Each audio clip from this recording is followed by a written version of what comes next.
BJP. പ്രവർത്തകൻ പോലും ജീവിച്ചിരിക്കുന്നിടത്തോളം കാലം ബംഗാളിന്റെ മണ്ണിൽ ബാബരി മസ്ജിദ് ഉയരില്ല എന്ന് തറപ്പിച്ചു പറഞ്ഞ് കേന്ദ്ര ആഭ്യന്തരമന്ത്രി അമിത്ഷാ. പുതിയ സർക്കാർ ഏതുമാവട്ടെ BLM കൂടെയുണ്ട്. പുതിയ സർക്കാരിന് ആശംസകൾ. രാജ്യത്തെ ഏറ്റവും വലിയ multi state housing cooperative society, എല്ലാവർക്കും ഭവനം, BLMന്റെ ലക്ഷ്യം. പശ്ചിമ ബംഗാളിൽ ബാബറി മസ്ജിദിന്റെ മാതൃകയിൽ പള്ളി പണിയാൻ ഹുമയൂൺ കബീറിന് തൃണമൂൽ കോൺഗ്രസ് അനുമതി നൽകിയതായും അദ്ദേഹം വ്യക്തമാക്കി. എന്നാൽ ബി.ജെ.പിയുടെ നിലപാട് വ്യക്തമാക്കുകയായിരുന്നു അമിത്ഷാ. ബംഗാളിൽ ബി.ജെ.പി. അധികാരത്തിൽ വന്നാൽ പശുക്കടത്തിലും രാഷ്ട്രീയ അക്രമത്തിലും ഏർപ്പെടുത്തുന്നവരെ കർശനമായി നേരിടും. പിന്നീട് അവരുടെ അടുത്ത 3 തലമുറകൾ പോലും അങ്ങനെ ചെയ്യാൻ ചിന്തിക്കുക പോലും ഇല്ലെന്നും ഹുഗ്ലി ജില്ലയിലെ ഉത്തർപാറയിൽ പൊതുപരിപാടിയിൽ പങ്കെടുക്കവെ അമിത്ഷാ പറഞ്ഞു. ഭരണം, ക്രമസമാധാനം, തൊഴിൽ മേഖലകളിൽ മമതാ ബാനർജി സർക്കാർ പരാജയപ്പെട്ടു. വരാനിരിക്കുന്ന നിയമസഭാ തെരഞ്ഞെടുപ്പുകൾ ബംഗാളിനെ തീവ്രവാദത്തിൽ നിന്നും കലാപങ്ങളിൽ നിന്നും നുഴഞ്ഞുകയറ്റക്കാരിൽ നിന്നും മോചിപ്പിക്കാനുള്ള മാർഗമാണെന്നും അദ്ദേഹം പറയുകയായിരുന്നു. മുസ്ലിം സമൂഹത്തിൽ നിന്ന് ഫണ്ട് സ്വരൂപിച്ച് ഇപ്പോൾ തകർക്കപ്പെട്ട അയോധ്യ ബാബരി മസ്ജിദിന്റെ മാതൃകയിൽ ഒരു പള്ളി പണിയുമെന്ന് പ്രഖ്യാപിച്ചതിന് തൊട്ടു പിന്നാലെ 2025 ഡിസംബറിൽ കബീറിനെ തൃണമൂൽ കോൺഗ്രസിൽ നിന്ന് പുറത്താക്കി. ഇത് സമൂഹത്തിൽ വലിയ കോളിളക്കം സൃഷ്ടിച്ചിരുന്നു.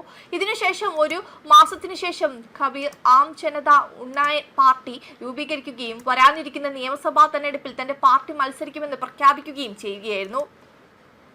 OBSയും AJPയും സഖ്യം രൂപീകരിക്കുകയും 294 സീറ്റുകൾ 292 എണ്ണത്തിൽ മത്സരിക്കാൻ ഇരു പാർട്ടികളും തീരുമാനിക്കുകയും ചെയ്തതോടെ AJUPക്ക് ഉത്തേജനം ലഭിച്ചു. 34 വർഷം ഭരണത്തിനു ശേഷം 2011 ഇടതുപക്ഷ നേതൃത്വത്തിലുള്ള സർക്കാർ തകർന്നതിനു ശേഷം ബംഗാളിലെ മുസ്ലിങ്ങൾ കൂടുതലും തൃണമൂൽ കോൺഗ്രസിലേക്ക് ഒരു പരിധിവരെ കോൺഗ്രസിലേക്കും ആകർഷിച്ചിരുന്നു. എന്നാൽ ബംഗാളിലെ മുസ്ലിങ്ങൾക്കുള്ള ഒരു ബദൽ രാഷ്ട്രീയ വേദിയായി AMIM സഖ്യം സ്വയം ഉയർത്തിക്കാട്ടി. ബംഗാളിലെ മുസ്ലിം വോട്ടുകൾ വിഭജിക്കാൻ AJUP AMIM സഖ്യത്തിന് കഴിവുണ്ടായിരുന്നു.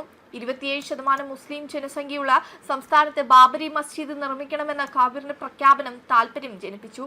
മസ്ജിദ് പണിയുന്നതിനുള്ള തയ്യാറെടുപ്പുകൾ പ്രവർത്തനങ്ങൾ ഇതിനകം ആരംഭിച്ചതായി അദ്ദേഹം കഴിഞ്ഞ ആഴ്ച മുർഷിദാബാദിൽ ദ പ്രിന്റിനോട് പറഞ്ഞിരുന്നു. പദ്ധതി നടപ്പിലാക്കുന്നതിനായി അദ്ദേഹം രൂപീകരിച്ച ട്രസ്റ്റായ West Bengal Islamic foundation of India ബെൽദംഗയിൽ ഏകദേശം 8 ഏക്കർ സ്വകാര്യ ഭൂമി 13 കോടി രൂപയ്ക്ക് ഇതിനകം ഏറ്റെടുത്തു.